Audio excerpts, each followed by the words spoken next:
With Boris Johnson as Prime Minister of the United Kingdom, a hard Brexit has become more likely. Contrary to his predecessors, Johnson made it abundantly clear he has no problem with doing it the hard way. From his $1 million awareness campaign, closing Parliament, and trying to work around a law that forbids a deal as Brexit, Boris shows he means business. Or, no business with the EU at least. But what about the Union? With all our attention on May's Strucker experiment and Johnson's confusing letters, one might forget about a little institution across the pond. While the Union has not been idle, its role is primarily supportive and informative.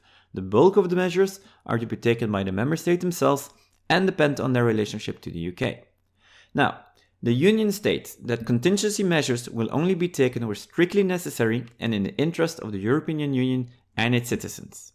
This resulted in 19 legislative proposals, 63 non-legislative acts, 100 preparedness notices, and 6 communications in case of a hard Brexit. To bring some order in all these legal acts, we've divided them up into general and sector-specific measures. The first general measure deals with documentation. One of the effects of a hard Brexit that we've already come to appreciate these last years is the chaos. A member state leaving is a first for everyone. So no one really knows where they will stand or what to do.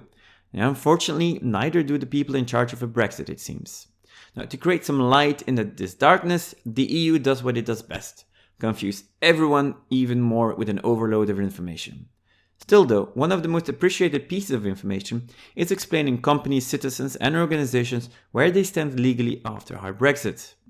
Then you also have your documents helping UK businesses become compliant with EU regulation. Because the UK will no longer fall under the EU's institutional umbrella, British companies will be treated like any other company from outside the EU. Finally, you have a collection of best practices which gives general advice to all elements of society on how to handle a hard Brexit. A second general measure is to guarantee the continuation of services. You might have heard that from the moment hard Brexit becomes a reality, airlines will stop flying between the EU and UK. Moreover, British-owned airlines flying in Europe, such as Iberia, won't take off either. Because the UK will no longer be part of the European Common Aviation Area, British-owned airlines won't automatically be allowed to fly or land on EU territory, and the same goes for the EU airlines wanting to land in the UK. While this is good news for polar bears and pigeons, no one else wants this. So both parties agreed to a transition period. During this time, pre-Brexit rules will apply until both sides find an arrangement. The sectors for which this transition period counts are the transport sector, air travel, fishing, clearing houses, and crime. A third general measure is money and support for those in need. And our potato-loving friends in Ireland certainly qualify. This island will take brunt of the Brexit onslaught. 12% of Irish export is important to the UK, and 2/3 of their trade to Europe passes by Britain. In both cases, there will be taxation and bureaucracy. Moreover, Ireland will also need to man and organize a new hard border with the UK. As such, EU help is more than welcome. Second, the industry that is likely to suffer the most is the fishing industry. The EU Common Fisheries Policy allows European fishermen to fish in UK waters. The combined top 8 most active fishing EU member states fish a total of €585 million in fishing revenue from UK waters. This likely will disappear with a hard Brexit, and as such, the EU has promised monetary support. Then another funding topic is the Peace 4 program. Whatever the cost, peace is paramount for the EU. So regardless of the UK's future financial commitment to this program, the EU will continue to finance it to ensure peace on the Irish island.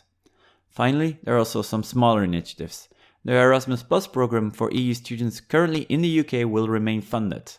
There will be a lending opportunity for small and medium enterprises, state support for agriculture, the European Globalization Adjustment Fund and the European Union Solidarity Fund will remain funded, and finally, more lenient state aid rules. Then there are some 100 sector-specific legal initiatives that we boil down to the following. For medicine, the European Medicine Agency has been moved from London to Amsterdam. This agency is also carefully monitoring the EU's medicine supply.